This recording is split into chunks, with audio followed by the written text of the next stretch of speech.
அனைவருக்கும் வணக்கம். இன்றைக்கி ஒரு புத்தகத்தை பற்றி பேசலாமா? இன்றைக்கி நான் பேசுகிறதுக்காக தேர்ந்தெடுத்த புத்தகம் தாதி.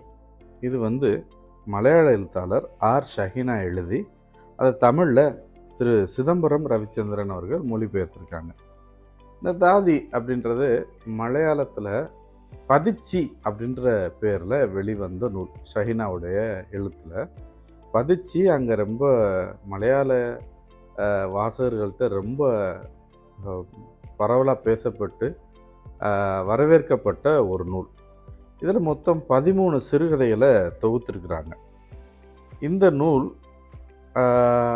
சரியாக ஒரு பெண் எழுத்தாளர் எழுதியதுனால எனக்கு நான் அடிக்கடி சொல்கிற விஷயந்தான், அந்த பெண்களுடைய உணர்வுகளும் அவங்களுடைய தேவை, அவங்களுடைய பார்வை எல்லாமே ரொம்ப தெளிவாகவும், இவங்க ஒரு மலையாளிகளின் பார்வை எப்படி இருக்கும் அப்படின்றதையும் தெரிஞ்சுக்கிறதுக்கு இந்த நூல் பேருதவியாக இருக்குது.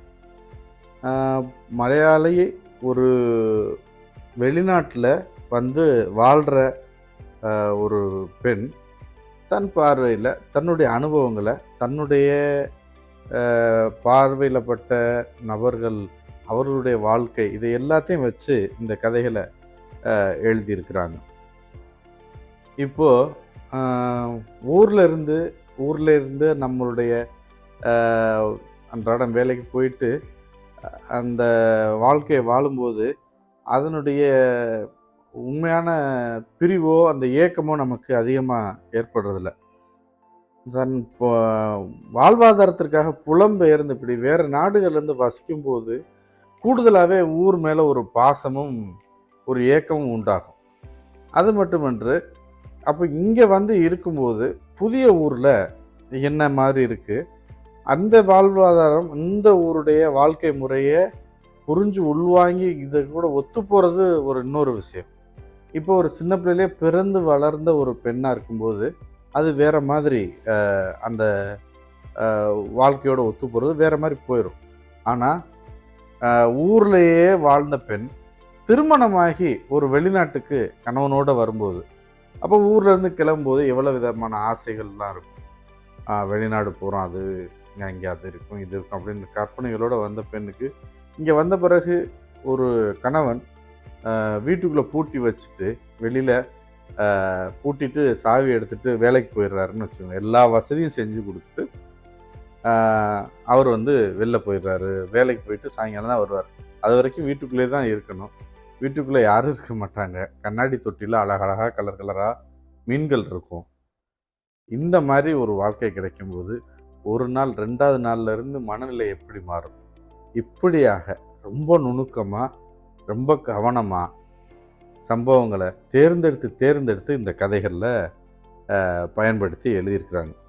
அதை வாசிக்கும்போது தான் தெரியுது நம்மளுடைய சிந்தனைகளும், ஒரு ஆண் ஒரு பெண்ணுக்கு பாதுகாப்பு கொடுக்குறேன்னு அவன் செய்கிற விஷயங்களும், இன்னொன்று சொல்லப்போனால் ரொம்ப பெருசாக அவன் ஏதோ செய்கிற மாதிரி பெண்ணுக்காக, தன் மனைவிக்காக, தன் அக்காவுக்காக, தங்கைக்காக, அம்மாவுக்காக ஏதோ பெருசாக செய்கிற மாதிரி ஒரு ஆண் செய்கிற விஷயத்துக்கு அவங்க எப்படி அதை எடுத்துக்கிறாங்க, ரொம்ப அவங்களுடைய பார்வையில் அது எவ்வளோ சாதாரணமாக இருக்குது.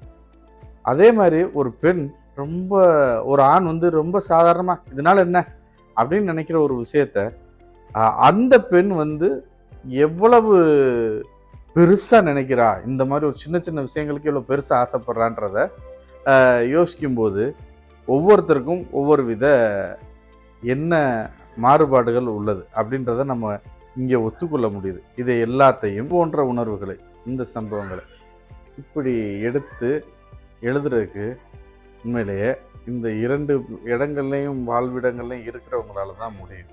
ஏன்னா பார்க்கணும் இல்லையா, நம்ம ஊர் வாழ்க்கையும் அவங்களுக்கு தெரிஞ்சிருக்கணும், இங்கே வேறு ஒரு வெளிநாட்டில் வாழ்கிற வாழ்க்கையும் தெரிஞ்சிருக்கணும். அது அவ்வாறாக நிறைய விஷயங்களை ஒரு வேறுபட்ட பார்வையில், ஒரு புலம்பெயர்ந்த பெண்ணின் பார்வையிலும், குறிப்பாக பொதுவாக பெண்களின் பார்வையிலும் மிக சிறப்பாக சிறுகதைகளாக எழுதி தொகுத்திருக்கிறாங்க. இன்று ஆர் ஷஹீனா எழுதிய, தமிழில் சிதம்பரம் ரவிச்சந்திரன் மொழிபெயர்த்த தாதி என்ற நூலை பற்றி பேசியதில் எனக்கு ரொம்ப மகிழ்ச்சி. நன்றி, வணக்கம்.